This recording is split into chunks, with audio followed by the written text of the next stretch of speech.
Madam Siyana siyaphi na kunini sihamba nasehlathini. Livela ntwana okuthonga usigqibo ithandazela kula macala kumele sike soyichochola siyibambe.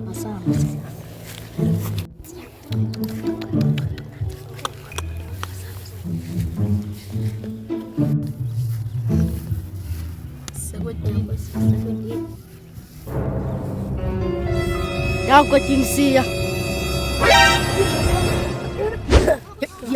Iyaphi Invisible, yebo. Shaka isibasa.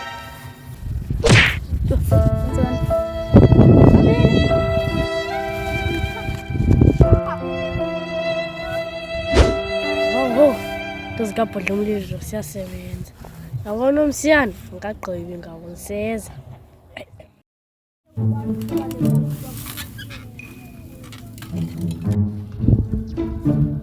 Mntwana yami ndihamba ngejoni bakho into ezimnandi keep whatever yena ngena apha endlini andithathela iglasi yami ngeke ndiyafuna uncela namhlanje ndihamba amadolo. Userious ba ufuna apha kwibhayiki yakho khona? Serious mfethu, silonga ibheki yami. Konke ndinoyika mfendini. Hayi wena ungoyiki kwamntu masifisiya Yima sakufisa sifikile lo.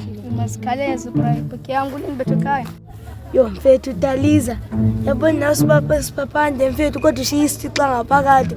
Somengo songena kanjani lapho usithatha kanjani iglasi? Ndiyamnoku ungawari mani. Glasi uzithola lapha esitolo. Unayo imali. Wamali. Awunako mali yazibona na ubhuti. Molweni bobhuti. Ubhuti? Singanceda budas. Bye. Iphi kwezi sana? Ihlele ustofu uyobhuti omkhulu. Aninazi iglasi apha kulo. Glass ulala endleleni. Ahlanye. Sticks bangena. Yes, no big one. What? Oh, aibo. Bumsorem. Bumsorem.